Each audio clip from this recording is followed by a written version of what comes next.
You're listening to Brainbusta Radio.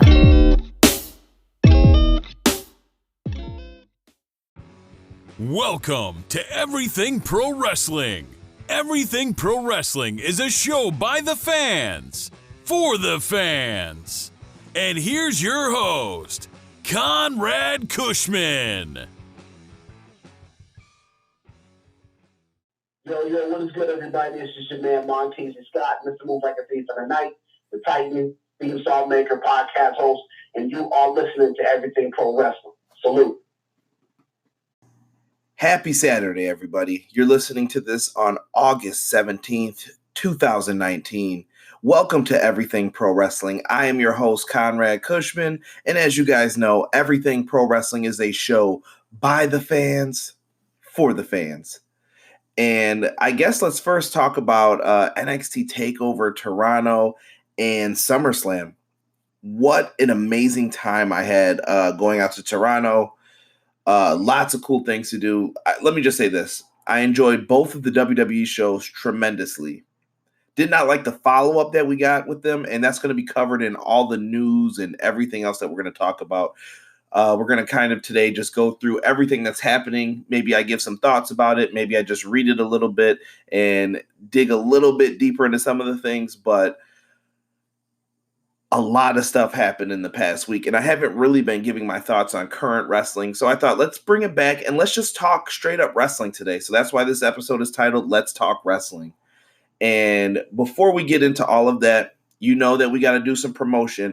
As you guys heard in the very beginning of this, big shout out to my man from the Swerve City podcast, Montezi. Montezi does music for almost any wrestling company you've ever listened to. Montezi has worked with them. He has a new music video out called I'm the Man. And if you guys noticed in it, there's some big features in it. You will see appearances from Cedric Alexander, Angelo Dawkins from the Street Profits, Mr. Brewer, he is a referee. I think he's down in NXT right now. And Brennan Williams, former Jacksonville Jaguars player. He is also in it. And Isaiah Swerve Scott at Swerve Confident on Twitter. The music video is very well done. Absolutely love it. So much respect to you guys for that. I just wanted to make sure that I showed him some love on that. And you guys will hear me doing a lot of clicking in the background as well. And let's talk about what Brainbusta Radio has lined up for so many other things. We are going to be a very busy group as far as it comes to with everything coming up. We have so many things happening right now. And I'm going to bring them to you and kind of talk about them. First, let's talk about SummerStream. On August 24th, we're going to officially launch BBR TV. It's going to be on Twitch, and we're doing an 8-hour stream, and we're raising funds for the Super Kick Foundation and the ASPCA. It's going to be really good. We have a lot of things happening. You can expect exclusive guests, special topics. You'll get to interact with us, and you guys get to support for a good cause. So I hope to see everybody out there who listens to the podcast. Make sure you come on in. Donate some money, have a good time too. That's the main thing. Let's talk some pro wrestling and let's have some fun, bring some positivity to the group. We've been on there doing simulations for SummerSlam. Josh did one last week. It was tremendous for SummerSlam, and we all had a good time and fun. So make sure you guys come out for SummerStream on August 24th. It'll be an 8-hour stream. I'm sure at some point you guys could pop in. And even if you pop in to listen to someone else, I won't be upset. Go in, show some support, tell them Everything Pro Wrestling sent you in there. And I look forward to interacting with a lot of you guys. Now, besides that going on, we have a lot of other things happening. Brainbusta Radio has some exclusive deals for you guys that'll help you guys out if interested in any of these products. Let's first talk with our good friends with fourcornerscards.com. They have an amazing deal for you. You guys can get 10% off your set for Four Corners trading cards for independent pro wrestlers. Could you imagine getting an Orange Cassidy card and who knows what it could be worth one day? And it's just something cool to have to your collection. So each month, a new set of cards come out with new stars, and you guys can use the code BBRadio10, and you get 10% off today if you go to the number 4, cornerscards.com. Simply tremendous. And if you guys enjoy collecting cards, you're going to like that one. Also, guys, you can get 15% off your Resurgence merch. I will have a link down in the description. I have all the codes listed down in the description box for you guys as well, just in case you forget. I know that there's some different spellings and everything else, so check the description box in all of our podcasts because they have a lot of good things in there. 15% off your Resurgence. You guys can go to the website listed, mechashoti.bigcartel.com. Use Brainbuster with the ER at the end, 15, and you guys can get 15% off. So that's Brainbuster 15 all in one. So no spaces in between any of that, and 15% off Resurgence merch. And last but not least, we can get you 15% off your Resurgence tickets. Now, Resurgence has a big show coming up August 31st. Lots of good wrestling that day. And if you're in the UK, you are not going to want to miss this show. You can get 15% off your tickets using the code BRAINBUSTA. That's BUSTA 15. Once again, all one word. And today you're asking, well, what match are we going to get to see? What's the big selling point of this show? It's an Iron Woman match with Kanji and Charlie Evans. This is going to be one that you're not going to want to miss, guys. So make sure you get 15% off of your tickets if you're in the UK. And tell us how the show was if you guys end up going and using that. It looks tremendous, and I, for one, cannot wait to see what happens. With that being said, guys, I've got my windows open. It's a beautiful day in Buffalo right now. Me recording this. I'm recording this on a Wednesday. It's 1:18 as I'm recording this. Let's start off with some New Japan Pro Wrestling news, shall we? Let's talk about the G1 Climax 29 Day 19 results. The tournament final. I'm looking through this card right here. I'm not going to go through all the matches. You guys can go back and watch a lot of this. And if you guys haven't seen it, spoiler alert ahead. So you guys are going to probably want to skip ahead just a little bit here. We already know who the winners of Block A and Block B are at this point, and we'll get to that in a second. But I wanted to talk about some impressive names as I'm going through this. Clark Connors and Carl Fredericks, friends of the Wrestle Thoughts podcast, who you guys can catch every Sunday on Brainbusta Radio. I saw these guys at Ring of Honor in Buffalo, New York. Tremendous. I think these guys are stars in the making. They will be a great tag team. They're from the Los Angeles Dojo, I believe was how they were introduced to me. But Clark Connors, Carl Fredericks, absolutely amazing. Mark it down, man. I'm calling it. These guys are future stars. We even had a little bit of Jushin Thunder Liger on the show. Really good stuff. Moxley and Shota Umino, one of my new favorite combinations in New Japan. Really digging the work with those guys. And I guess this is going to lead into something else. I'll wait before we get too deep into it. You know what? Let's talk about it now. Bullet Club. We had a match with Bad Luck Fale, Tama Tonga, and Tonga Loa versus Ishii, Kenta, and Yoshihashi. This match was crazy. Ishii tried to take Kenta in, and Kenta moved his hand away during the match. And he ended up leaving the ring and hit Ishii with his knee, the same knee that Daniel Bryan uses. I believe it's the Bisaku kick, Bisaku knee kick. I haven't seen it in a long time. I believe that's what it's called. But it's the running knee, basically, where he hits you with it. And he hit him with a go to sleep.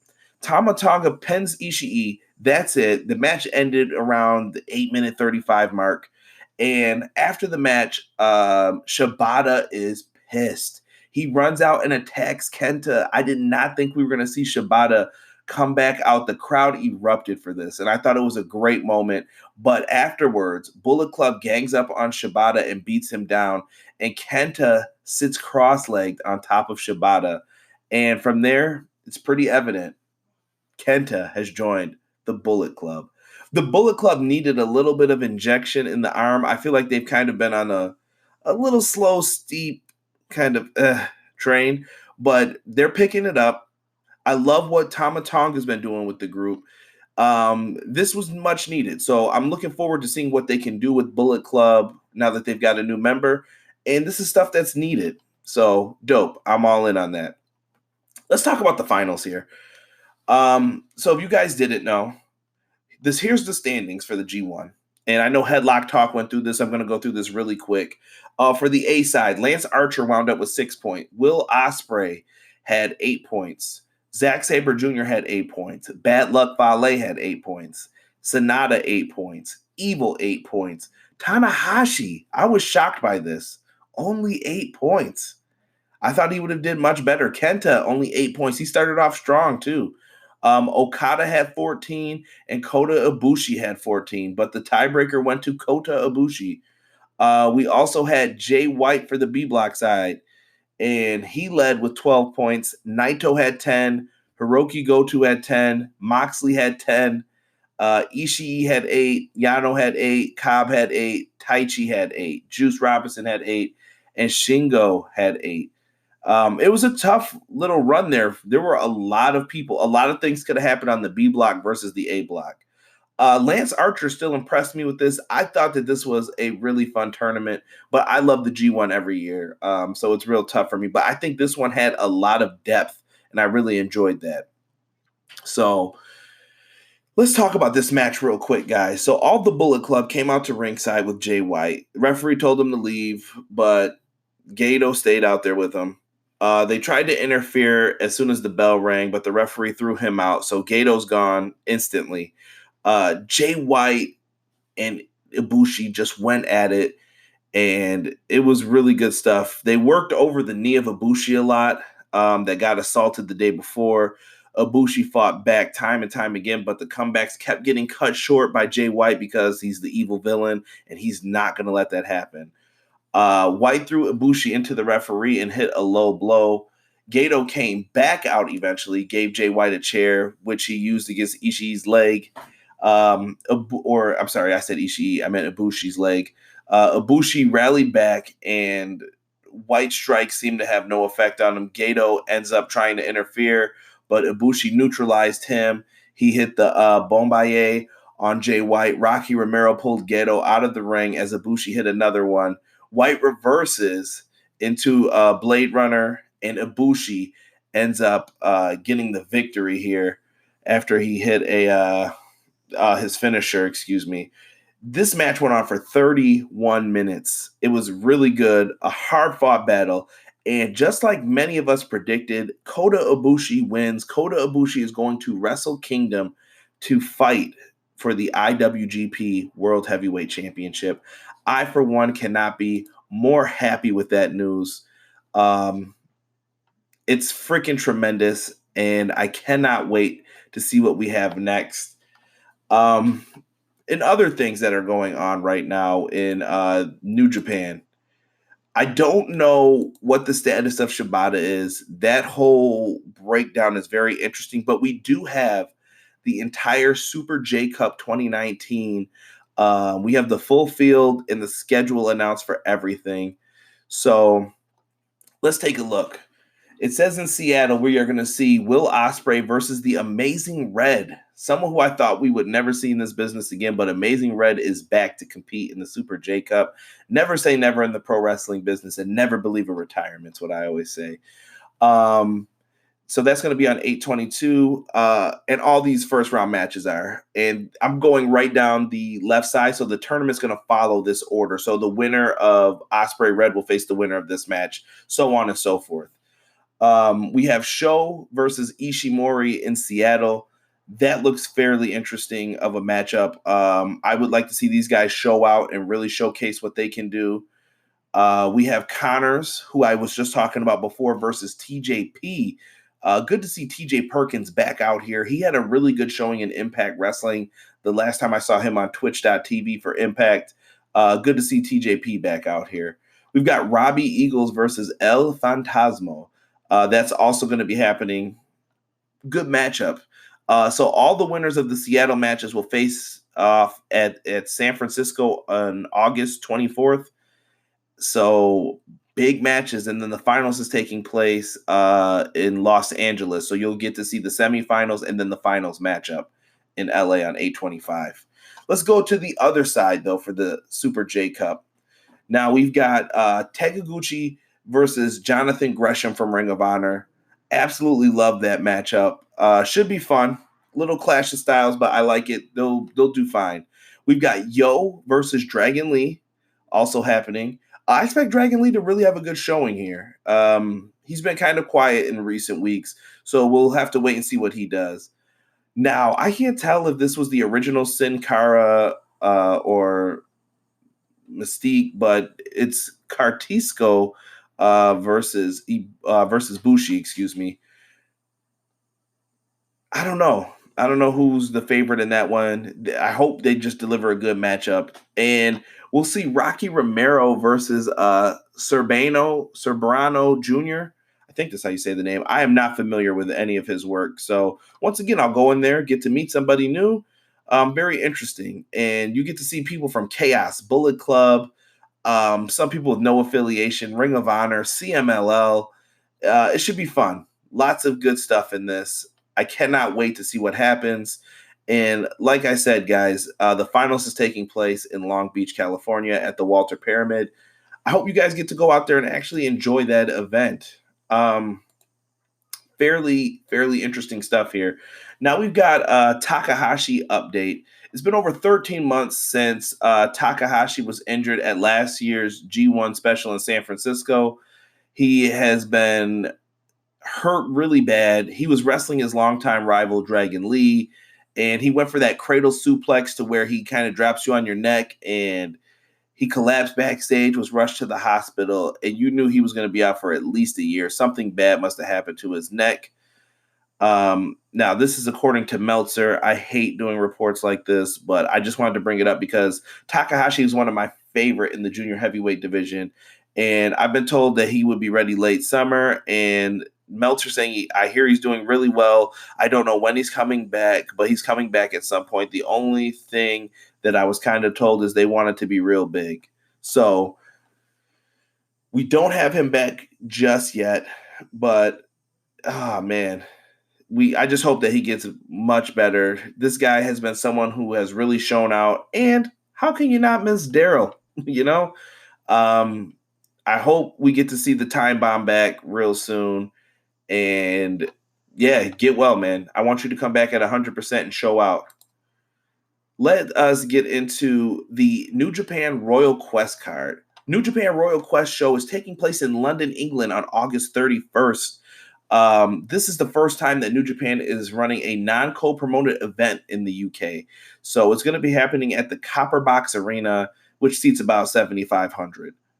This is happening on the same day as NXT UK TakeOver Cardiff and AEW's big all-out event in Chicago. There is lots of wrestling that day, and I feel like it's kind of a wrestling holiday for podcasters and everyone else. So you guys are going to be seeing lots of us everywhere, every time, trying to report and do stuff on all of this. I think it's going to be a struggle for me. And I don't know which show's going to get the boot. I'm going to have to see what the cards are looking like, but we do know this card first. So let's see what we've got going on here. And this is the card, and it's going to be happening in the descending order here. So we're going to have Takaguchi, Shota Umino, and Ren Narita versus Chaos's Sho, Yo, and Rocky Romero. All right, nice 6-man tag. We've got Kota Ibushi and Juice Robinson versus the Bullet Club. It's going to be Takahashi and Hikaru for the Bullet Club. Okay. Will Ospreay and Robbie Eagles versus the Bullet Club's Ishimori and El Fantasmo. Oh, all right. That's going to be a crazy flying all around the ring match. We've got LIJ representing them, Naito and Sonata versus Jay White and Chase Owens. Okay.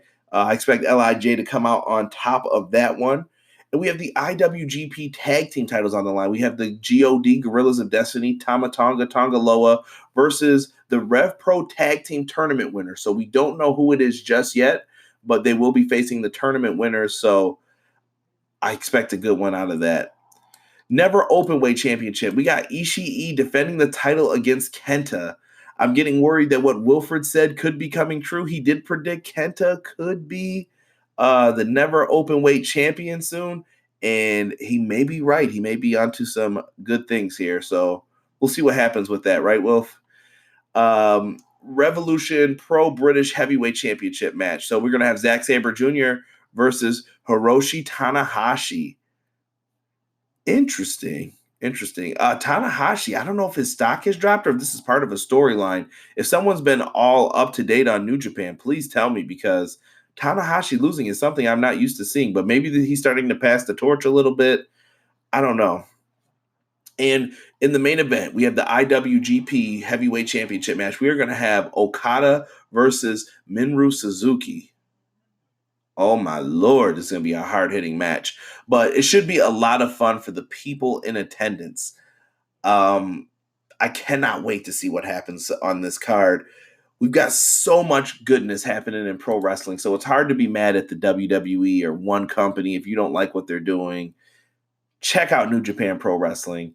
They've got a lot of good offerings. And make sure you guys check out New Japan World. I think it's well worth the money that is paid for it every month for the good wrestling that we get.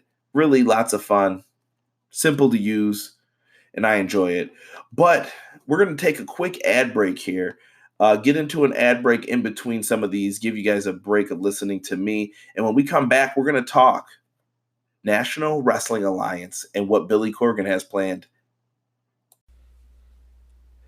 Hey everyone, David Conrad here, owner of the Gorilla Position Wrestle Store. We're an online store headquartered in San Antonio, Texas, bringing you the best and original wrestling shirts, accessories, collectibles, and more. We're glad to be partnering with Brainbusta Radio, and to thank them and to thank you, we're offering 10% off all purchases with the coupon code BRAINBUSTA. That's BRAINBUSTA.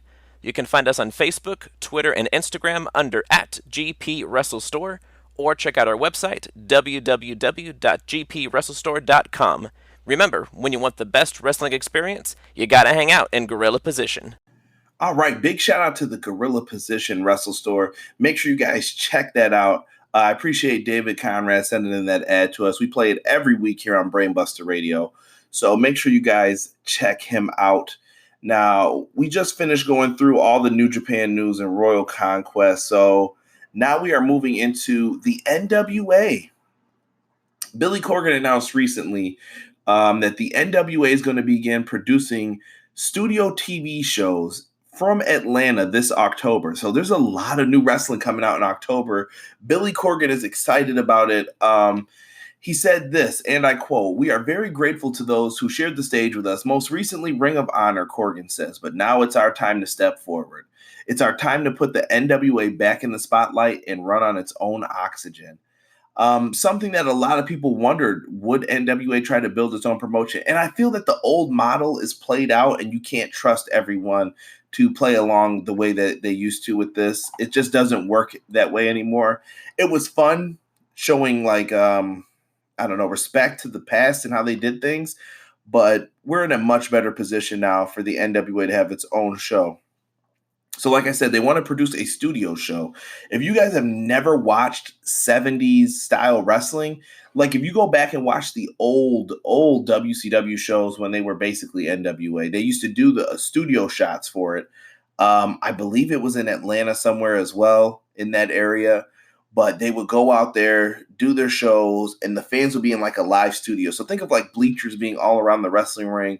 And basically the entire area is their stage because they're going to shoot interviews from in there. They're going to be jumping around, doing different things. Fans can react to the interview. So it's going to bring a different vibe. I don't know if it's one that the people are going to react to right away and say it's positive, but I loved Lucha Underground shooting from the same arena every week. So this could work. It could work. So I'm interested to see what the NWA is going to produce for us. And Corgan also said this. I'm just going to keep reading through his quotes real quick. One of the biggest issues of professional wrestling, or excuse me, let me start over. One of the biggest issues professional wrestling faces at the highest levels is production, which is kind of a boring subject. And because of the success of major companies over the last 20 and 30 years, the audience has gotten used to really big looks. I understand that. That makes sense. The professional wrestling I grew up on was really more about the personalities being locked in a pressure cooker of a television studio, which made you want to go and see the big shows. So it sounds like they're going to do all these in the studio for the main shows, and they're going to branch out for maybe a pay-per-view, go out and do something. And I would love to see them maybe even work with other companies still and trade talent and do things like that to freshen up their product. but the NWA's got a lot going for them. So I'm interested to see what happens this October. Let me know if you guys are going to be watching that.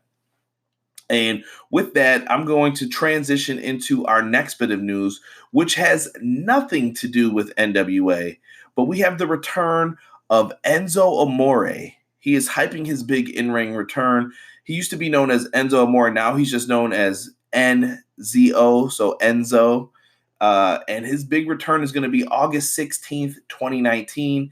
He's going to face Brian Pillman Jr. on a stat card for NEW Wrestling. I know Queen knows all about NEW. It's going to be happening in Poughkeepsie, New York. Also appearing on this, we'll see Darby Allin, Dustin Rhodes, Luchasaurus and Jungle Boy, Jerry Lawler, David Arquette, and his old tag partner, Big Cass. The show is going to be headlined by AEW stars Jon Moxley and Pentagon. Moxley is going to finally return to the U.S. after 5 weeks of competing in the G1 Climax that we talked about earlier. So this card is going to be a hell of a lineup. Enzo has a promo, on Twitter that you guys can go and watch. And he is giving his thoughts real quick about pro wrestling and everything else. And if you guys notice a lot of the lines used in there, it's a lot of Jay-Z references. I'm a businessman. No, I'm a businessman. So I'm a hip hop fan. So I know a lot about what Enzo's talking about in this. And he used the men lie, women lie, numbers don't. A lot of Jay-Z references. So kudos to Enzo for that. I noticed it. I can't wait, man. It feels really good. Shout out to Enzo too. I don't know if anybody caught this, but he was in Whitehall, New York, basically near Albany, that showed the coverage for this in my area. And he visited a terminally ill person from Washington County who had a brain tumor. So Enzo Amore, he gets a lot of crap from wrestling fans, but at the same token, that reminded me like, yo, the dude's really a good guy. And he's coming back to wrestling. And everything that we've heard from Pro Wrestling Sheet and Ryan Satin and Big Cass, I have to give him nothing but the ultimate props for what he's been doing. And you know what? If Enzo's willing to go out there, put in the work, and enjoy himself, man, do your thing, man. I wish him and Brian Pillman Jr. the best of luck, and I hope they tear down the house for NEW. I cannot wait to see what they have up their sleeves for that. And guys, we're going to take one more small little break. And then after that, we're done with the ads. I'm going to give a quick shout out to my boys at Everything College Basketball. Plug their ad in here real quick. And then after that, we're going to talk all the WWE news, AEW news, and boy, oh boy, we do have a lot coming up. So I look forward to that, and we'll be right back. Let's kick it over to my good friends at Everything College Basketball. Everything Pro Wrestling, it's your boys from the Everything College Basketball podcast and Facebook group. I'm Josh Burton, letting you all know that if you like the college game, that there's only one spot to come find all you need to know. Yep, Josh, Peyton, and myself, Tyler. We are the three voices of ECB podcast and Facebook group. Peyton, tell them where they can find us and listen to us at. Well, Tyler, you can find us on Anchor, Spotify, iTunes, Google Podcasts, and all other podcast hosting sites. Also, go join our Facebook group, facebook.com/groups like Everything College Basketball. So if you want everything you need to know about the collegiate game or have a passion for it, there's only one spot that you need to check out on a weekly basis or a daily basis with the Facebook group. That's Everything College Basketball. Now let's get back to Conrad informing you on everything pro wrestling and the workings around it. Brother. Big shout out to my good friends at Everything College Basketball. Guys, let's get into this WWE news and AEW news. I am first, let me say, hyped for both companies right now. I really dug what we got for NXT TakeOver and SummerSlam, and maybe I'll get into it if it all relates at some point with this, but I do want to say that they've got some good shows coming up for both companies, and I know a lot of people are trying to pit them against each other, and we had a big group discussion about this within my group. It's okay to like more than one wrestling company.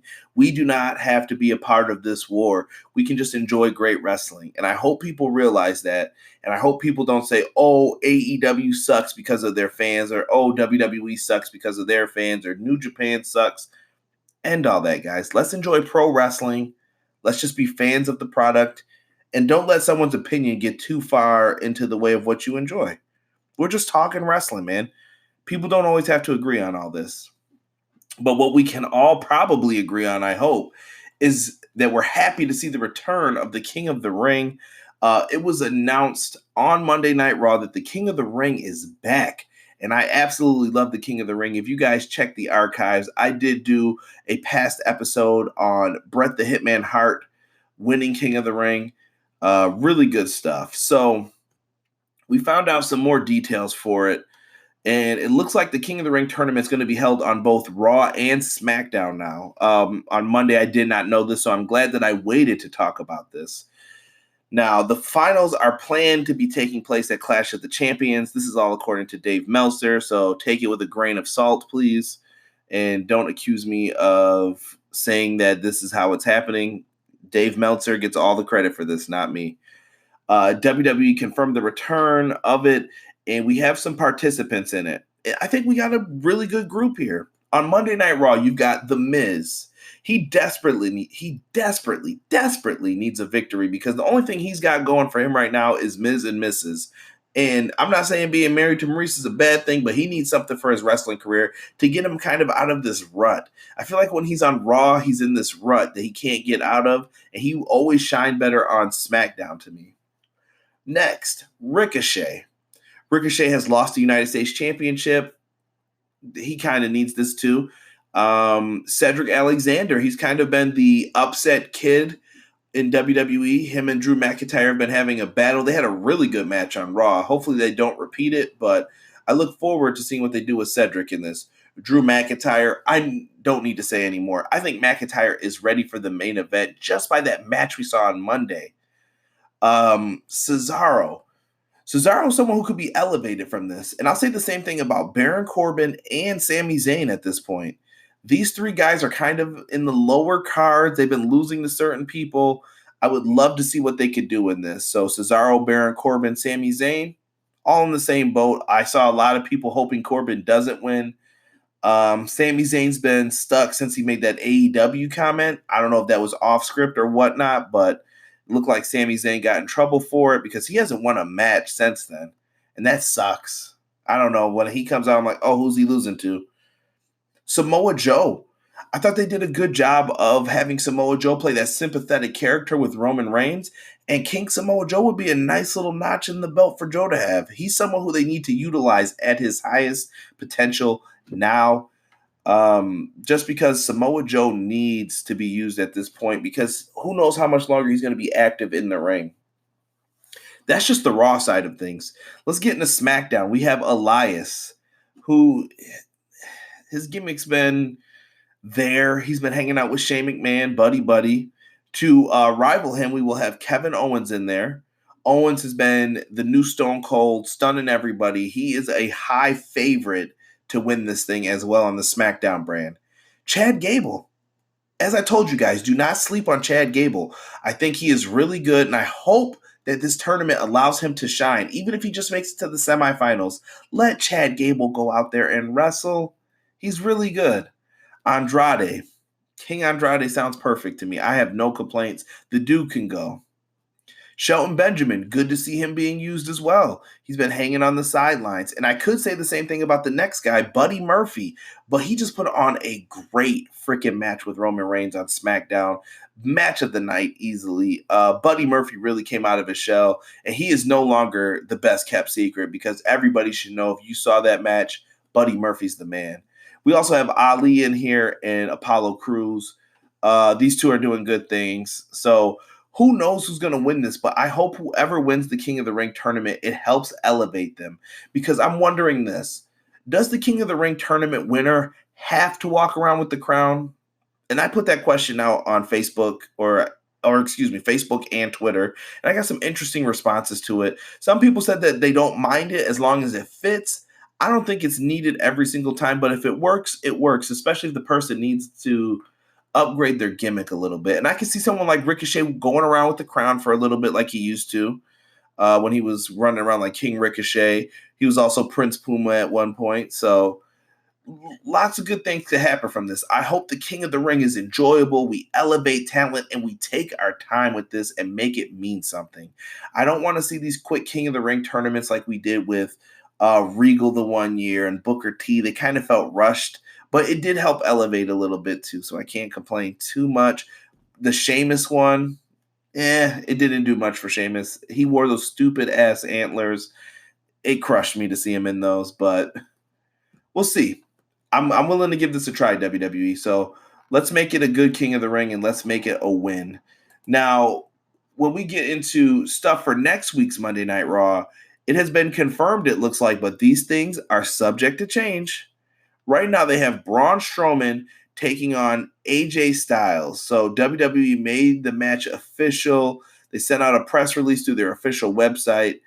AJ Styles defending the United States title against Braun Strowman. So that'll be an interesting matchup, and I think it's going to be the first time Braun Strowman and AJ are going to be tested against each other. I can't think of any other time they fought one-on-one. I'm looking forward to that one. I don't think we'll see a new U.S. champ in this one, but you never know what could happen here on Monday Night Raw. So AJ versus Braun, we'll see if the OC get involved. It looks interesting for what's going to happen. Let's move into Rusev. Now, Rusev has been reported, some people saying Rusev and Lana are currently on break from WWE and they don't know what their next step is going to be. I can safely report this. On Twitter, Rusev said, I know what my next step is. So Rusev knows what his future is, but he hasn't been saying too much. He's been very quiet right now. The former U.S. champion and his wife are hanging out. They're trying to figure out what they're going to do and how everything is all going to play out. Do they go somewhere else? Have they been promised maybe a character change? Lana's been losing the accent more and more recently, and we all know that she is not really from Russia, and they tried to do the whole thing with her and Rusev. I'm interested to see where Rusev goes because I want to see what this guy really can do and where his talent really lies. So Rusev, we have to wait a little bit longer to see what his decision is going to be. And I'm interested to see what happens here. I picked some of these things because they're just interesting. Let's talk about Samoa Joe here for the next two slides. Samoa Joe has been talked with the Gorilla Position podcast, and the former U.S. champion talked about his relationship with Vince McMahon. And he sat there and he just said that their relationship is amicable. He says he shows up, does his thing, and their relationship is definitely not on the outs or anything. Samoa Joe was asked about his proudest moment in the company so far, and he said that his NXT title run is probably the one. He revealed that he takes great pride in that because it helped propel NXT into the third touring brand. So that's very cool that Joe shows his NXT pride. And in the next part of the interview, they even asked about who would win between Brock Lesnar versus Matt Riddle. And Samoa Joe offered his thoughts on it. They first asked if he'd like to see it. He said, yeah, sure, I would. And he said, obviously, Brock has the bigger size advantage, and Riddle is very, very skilled, has great movements, and he'll trash talk you to your face. It's a tough call with two different weight classes, but you're going to fare for the heavier guy. Joe has been a huge focus with the whole storyline with Roman Reigns, and I really thought they were going to turn him babyface, but in Toronto, he kind of healed it up after his fight with Sami Zayn, so we're going to have to wait and see what's up with Samoa Joe's character moving forward. So Joe took Lesnar in that fight, and speaking of Matt Riddle, he was on the watch-along for SummerSlam, and he talked about him and Goldberg running into each other, and that was quite interesting. Goldberg saying, don't call me bro. It sounded like an argument you would have with your dad, like when you say, oh, what's up, man? I'm not your man. Don't call me that. I'm your father. And it sounded like they were going to get into it. This is a money fight in the making, and Matt Riddle has – I don't know if he's pissed off like people who are executives in WWE or what, but you can't afford to let someone like Matt Riddle go at this point too. So I'm interested to see how this all plays out and – see what happens. Maybe Matt Riddle gets booked into a match with Goldberg or Lesnar eventually. Clash of the Champions is the next WWE pay-per-view event. Right now, it looks like people are believing that the headline match is going to be Seth Rollins versus Braun Strowman for the Universal Championship. They have a lot of things that they are trying to set up for this show, and it's going to be very, very interesting to see what they are going to do. And it looks like we're going to also get Sasha Banks versus Becky Lynch. Sasha Banks made her big return and beat down Natalya and the man Becky Lynch on Monday Night Raw. Sasha Banks really got everybody hyped up, showed off her blue hair, and she said, "Finally free, the butterfly sheds light on situations the caterpillar never considered, ending the eternal struggle." And I just feel like she is ready to go.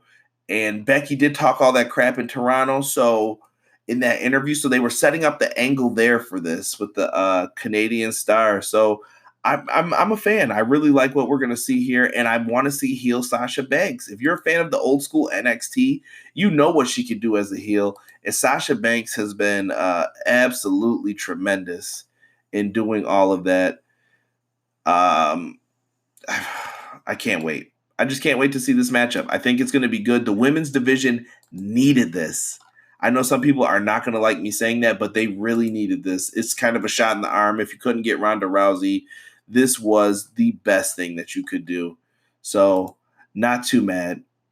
Let's get into Roman Reigns supposedly signing a new multi-year WWE contract. This is no shock or surprise. Roman Reigns is treated great in the company. He is their main focus, and he is not going anywhere.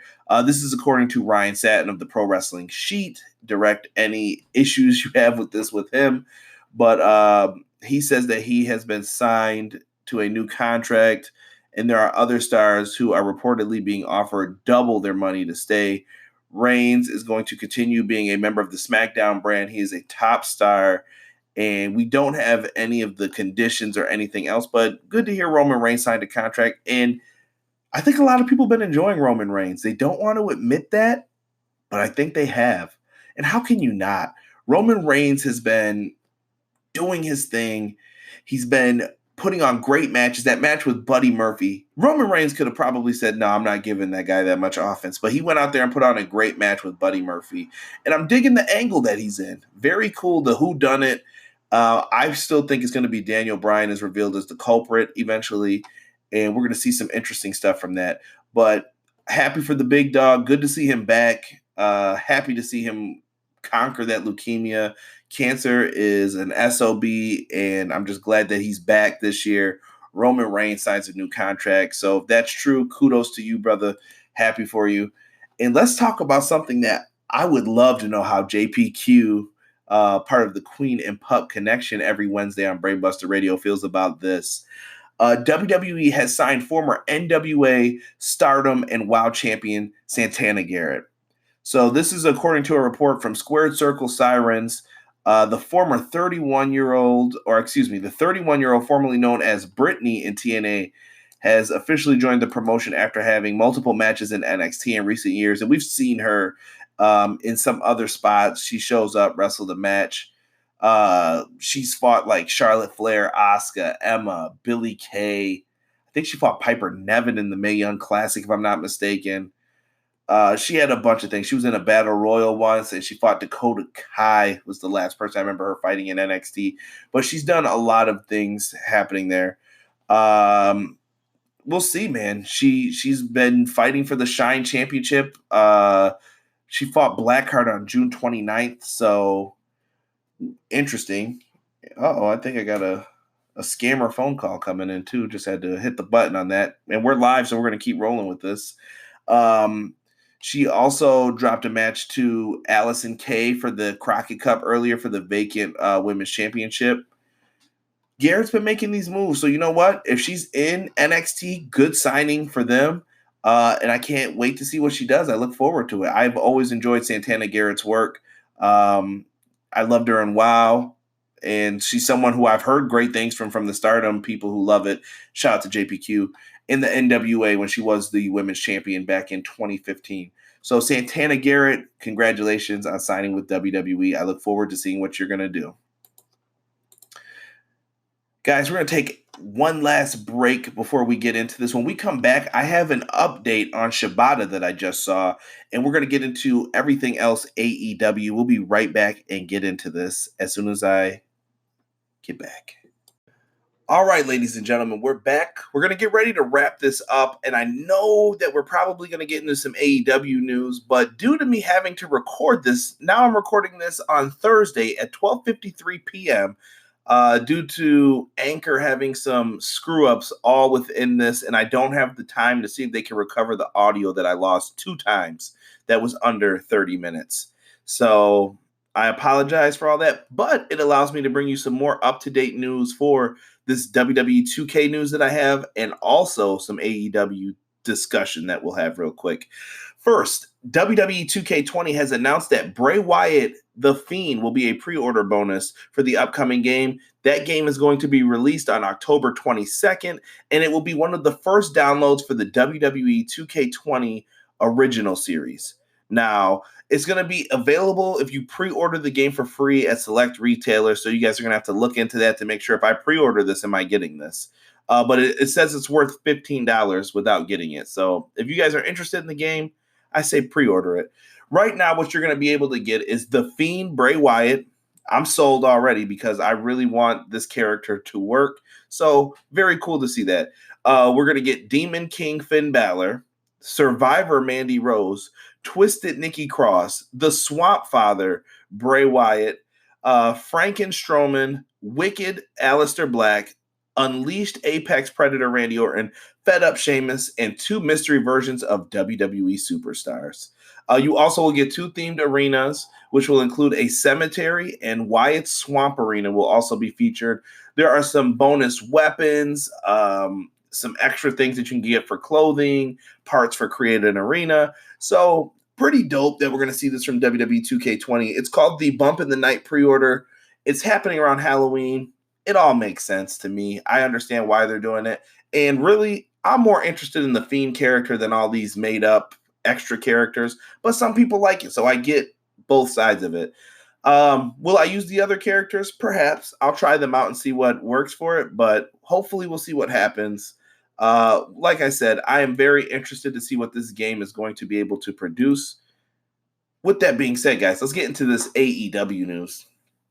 AEW released a poster for their official AEW All Out pay-per-view. I cannot wait. This poster has the front and center is the AEW title with Chris Jericho and Adam Hangman Page behind it. Underneath them, we have Jon Moxley, Kenny Omega.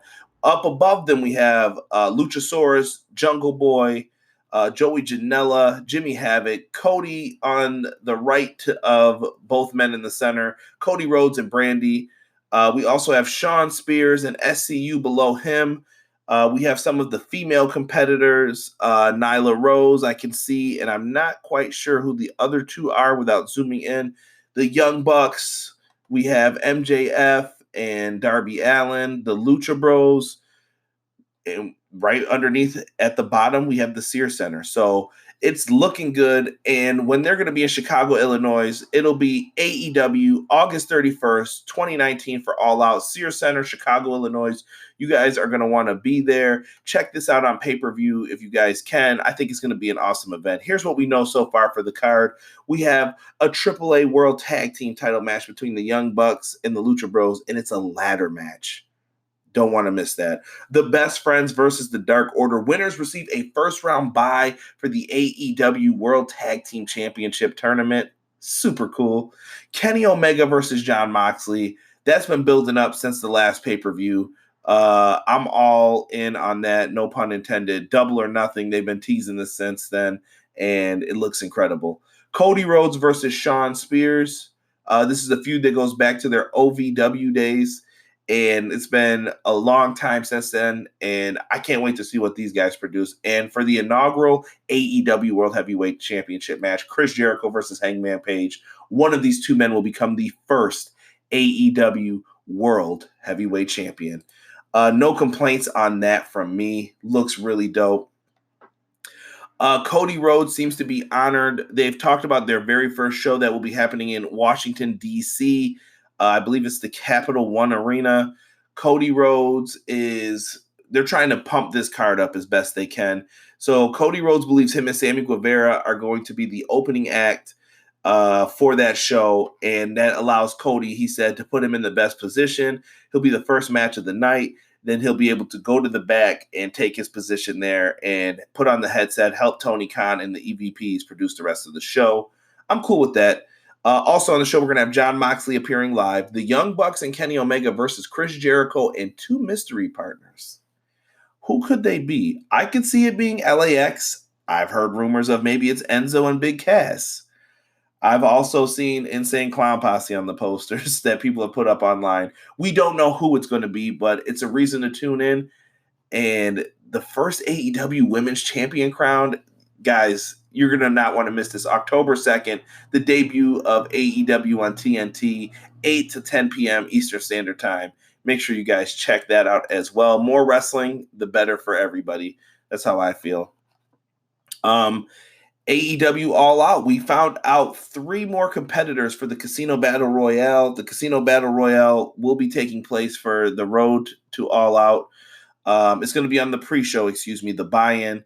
So they're going to have that Casino Battle Royale. It'll involve 21 female wrestlers. The winner of the match will be first in line to receive a chance to win the AEW Women's Championship.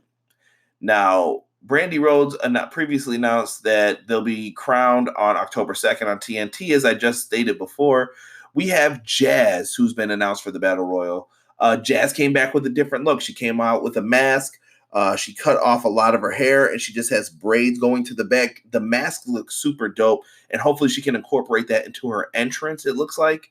But I like it. It's very old school Japanese style. It reminds me of the days of Bull Nakano and everyone else when the WWF was bringing female talent over to wrestle Alundra Blaze. So I like it.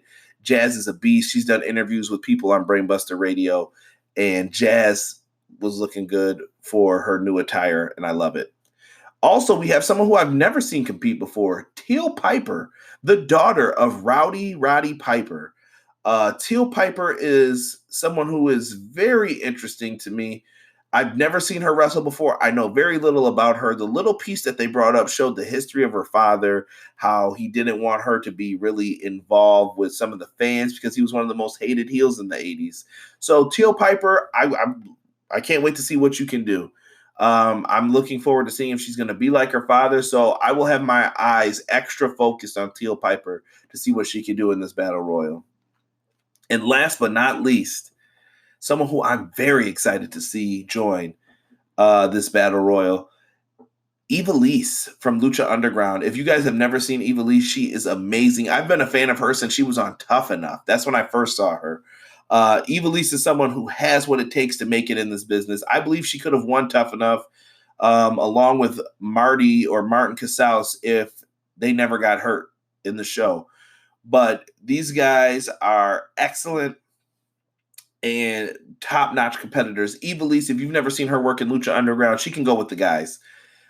She is really good, and I look forward to seeing all of these ladies compete, and I want to see who else they have in store for us. There are a lot of good female wrestlers out right now, and I hope AEW can scoop them up and add them to this Battle Royal. It looks awesome.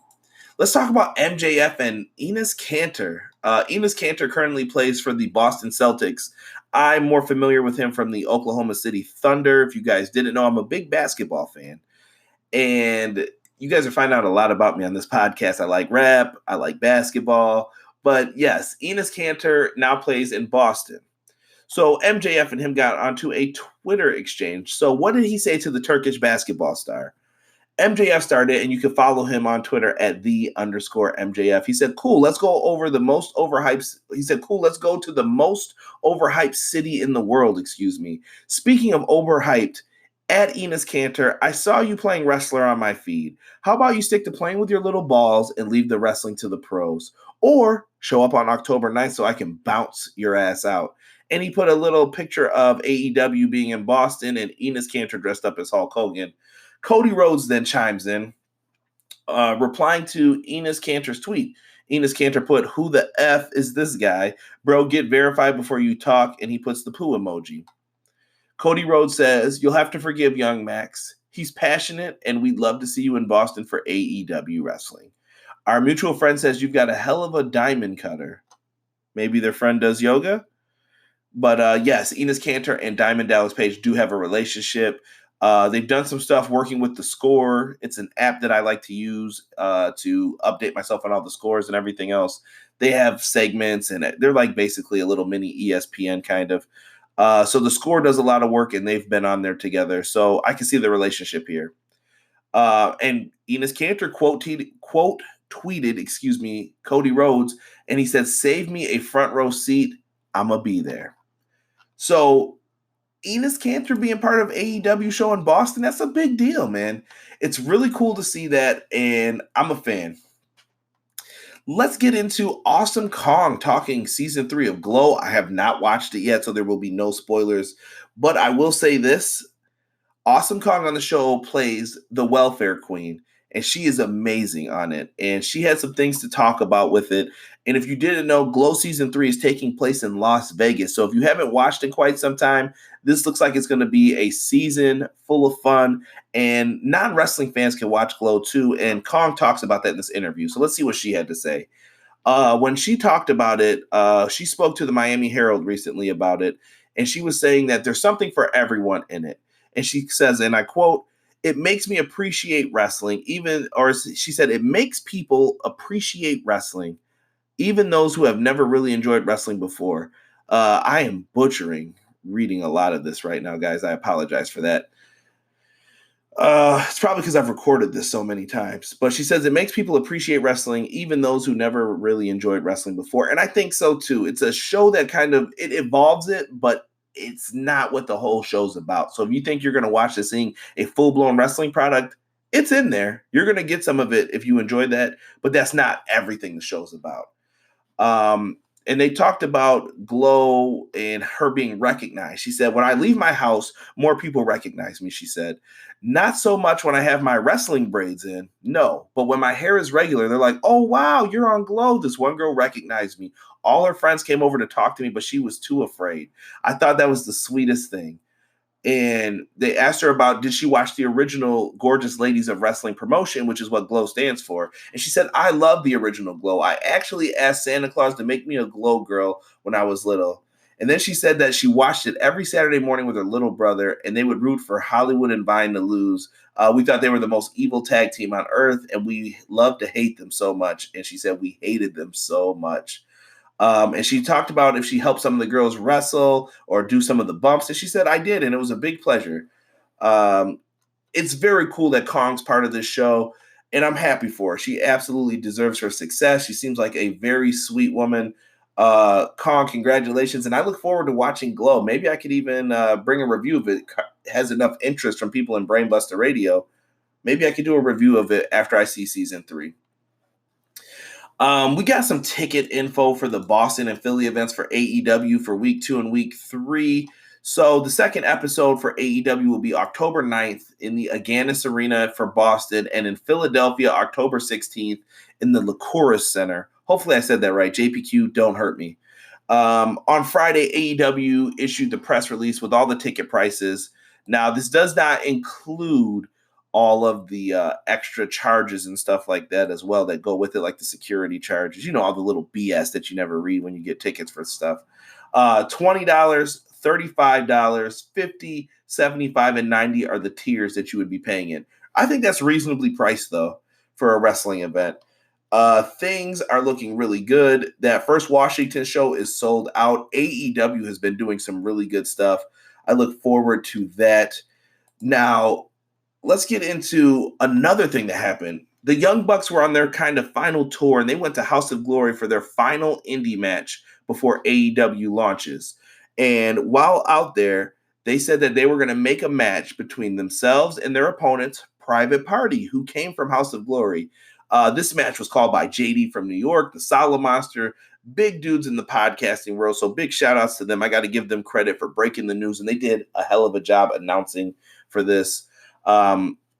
when you see this, they announced that the first round in the tournament match between these teams are going to take place on the second episode of AEW on TNT, October 9th in Boston.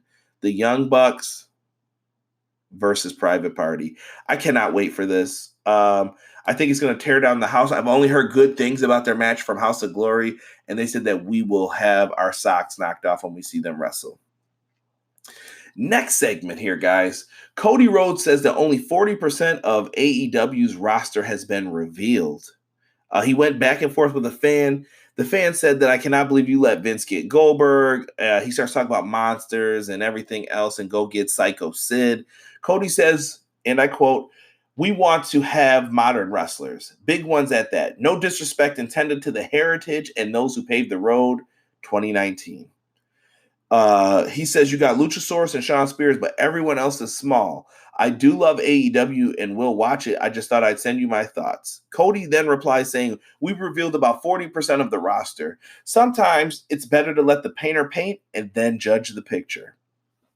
So he's just saying, take a step back for a second. And I thought that was a respectful way of putting it. And fans are always going to have their opinions. And I think that the guy can say whatever he wants, but Cody's just like, wait, hold your horses and you'll get to see it. So AEW's roster currently sits at having 37 male superstars, 12 women. And in comparison to WWE, they put this in this article. It says that Raw has 40 male superstars, 15 women. SmackDown, 36 male, 14 women.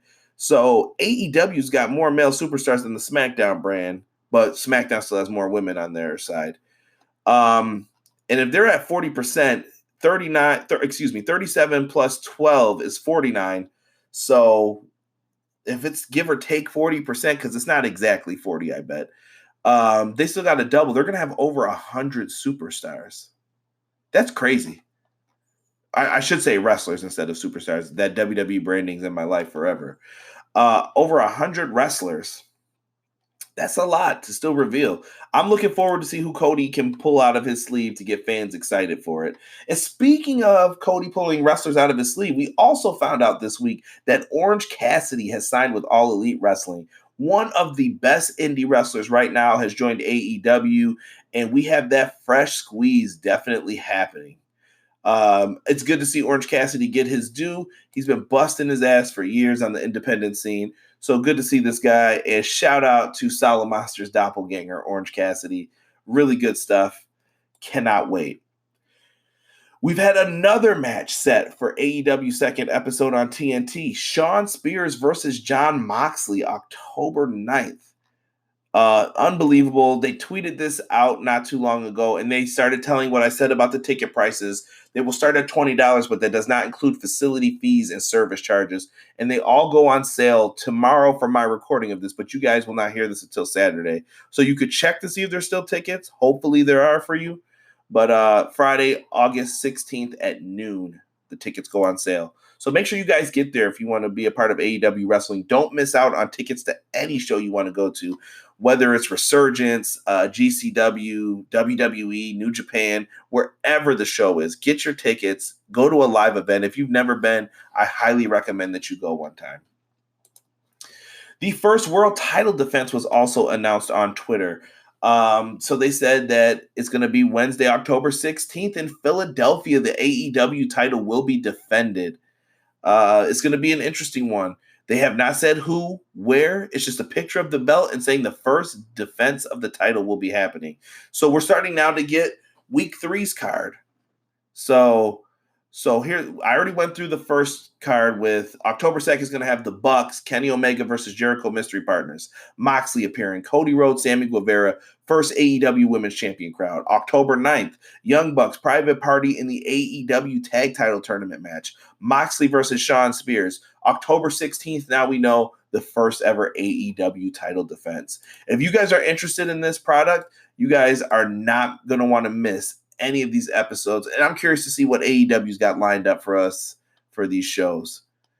And last but not least, part of the reason why I was happy that these episodes didn't record, we've got Kenny Omega.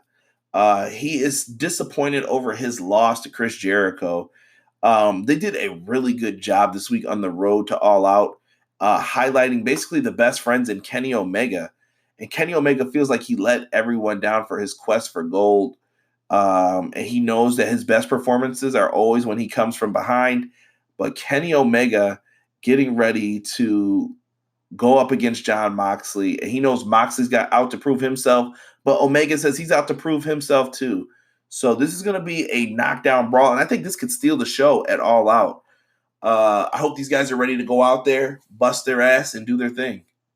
This looks tremendous, and I, for one, cannot wait. Guys, that's all that I have for you as far as news goes this week. I thank you so much for listening to me ramble about pro wrestling. I know the end part was unbearable. I promise you, like the first several times I recorded it, it was much better. But I had to get you the news. I had to get it out there because it's Brainbusta Radio, baby. We got to keep this thing moving. Make sure you join us for Summer Stream, August 24th, a week before AEW's All Out. You guys are going to want to be there. Help us. Come out. Donate to your favorite charity. And just come and support the Brainbusta Radio family on twitch.tv. You guys are not going to want to miss it. Make sure you follow Brainbusta TV on Twitter for all the latest happenings with that. With that being said, guys, make sure that you tune in tomorrow to Wrestle Thoughts all the way from across the pond. I wanted to show those guys some love. They do their thing every single week after me, and I appreciate that. And shout out to Wrestling Reverb, who was on yesterday on the podcast. And shout out to everybody from Brainbusta Radio. You guys are tremendous. I appreciate the love that we share in our chats and the conversations that we have and the teamwork that we have. And with that being said, guys, it's a nice Saturday. Go out and enjoy it. Watch some wrestling. Spend some time with your family and friends. We're out. Peace.